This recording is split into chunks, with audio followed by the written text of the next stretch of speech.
is that you down there? A lot of people thought that the Blair Witch Project was a real documentary. A lot of people are retarded.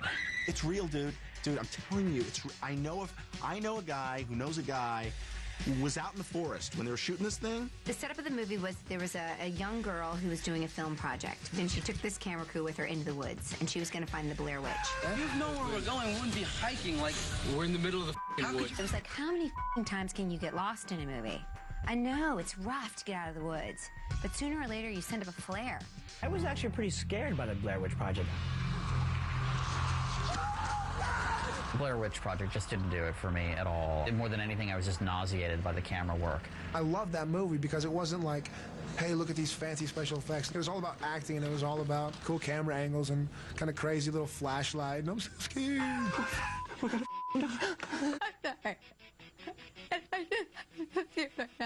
It's just hard to look up someone's nostrils for that long. Oh my God, I think I just peed in my pants. You're scared, but then you're like, oh, more snot. Okay. And there's this great shot at the very end where the camera falls to the ground. You see the guy standing in the corner and his back is turned and you don't know what happened.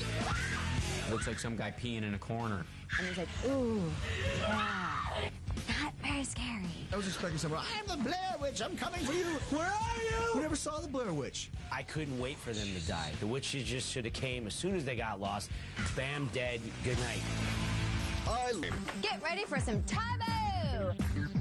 Tae-Bo was the ultimate combination of kickboxing and aerobics. Tae-Bo is a way of feeling absolutely frustrated and embarrassed in front of others. Dun, dun, dun, dun, digga, digga, digga, digga, digga. Everywhere you went, everybody was doing Tae-Bo. I mean, it just swept the nation. This is the fitness kick of 1999. Tae-Bo is an exercise that was kind of conceived by Billy Blanks. Hi, I'm Billy Blanks. If he can look like this, I want to look like this. I want to look like that bald black man. People that you see behind me, they don't know what I'm getting ready to do. So they always keep their eye on me. Just like you got to keep your eye on me. Yeah. I bought the tapes, and I remember doing them in my living room. Here we go. Punch it out. And sometimes you get caught and you'd be like, you'd punch your face. It's fast and intense. The most attractive thing about Tae-Bo was the pretty blonde who sat like 3 people right of center.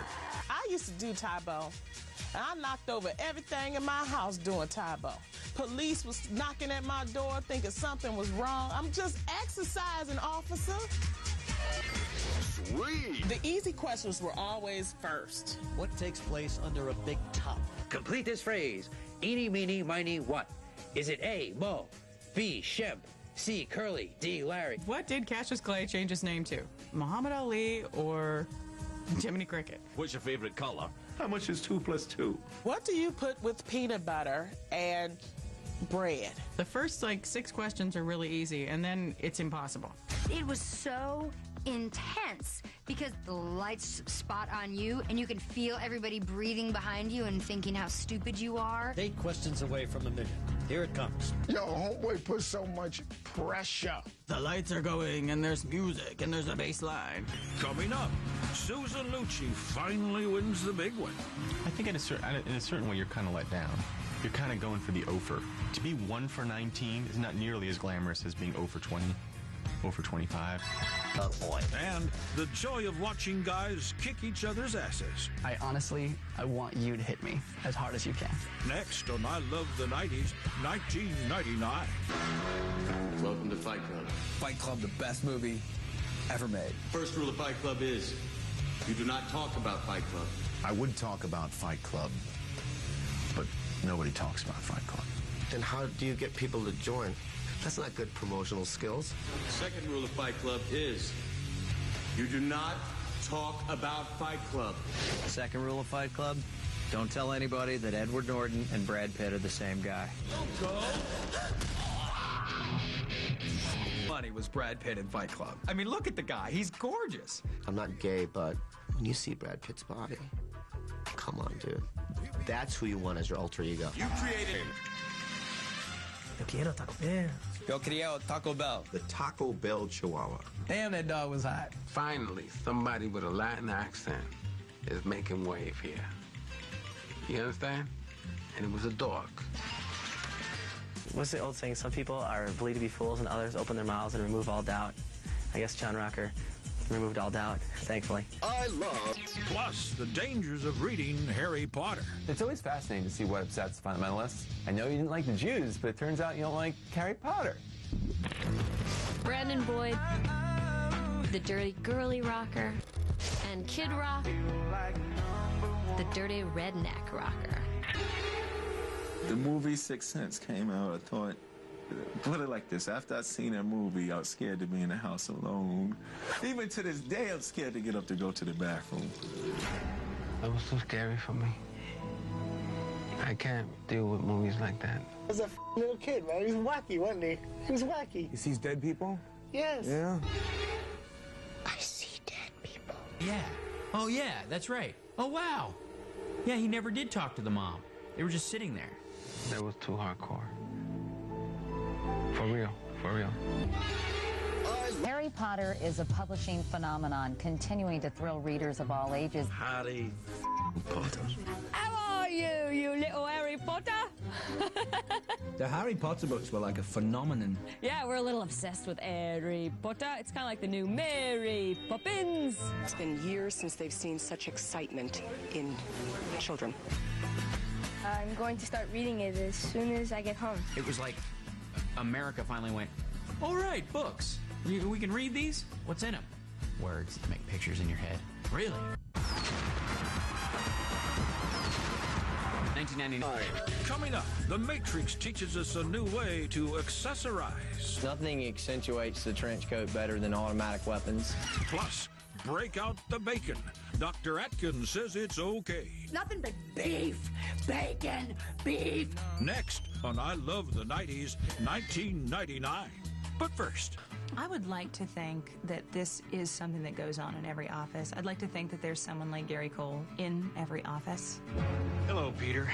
What's happening? I played a character named Bill Lumberg, who was like a middle management supervisor. He's got his coffee, and he's Mr. Laid-Back guy that says really horrible things in a really nice way. Oh, and I almost forgot. I'm also going to need you to go ahead and come in on Sunday, too. That would be great. Okay? Thanks. That's me. I also like the fact that his name is Michael Bolton. Why don't you just go by Mike instead of Michael? And someone says, well, have you ever thought of changing your name? And he says, No way. why should I change it? He's the one who sucks. Jennifer Aniston plays this bitter waitress in some sort of TGI Fridays place where she has to wear all these buttons, or as her boss calls it, pieces of flair. I don't really like talking about my flair. Pieces of flair are little buttons that you wear to make your whole uniform more personal. You know who hates Office Space the most are people who work at Fridays. People like me come in and sit down and try to be clever and bring up pieces of flair. And they're just like, yeah, I'll get you Jack Daniels strips right now. Ass. And the outstanding diva is... The streak is over, Susan Lucci! Susan Lucci was nominated 19 times and finally won in '99. Susan Lucci was Erica Kane on All My Children. When I speak, people listen, and I will not be ignored.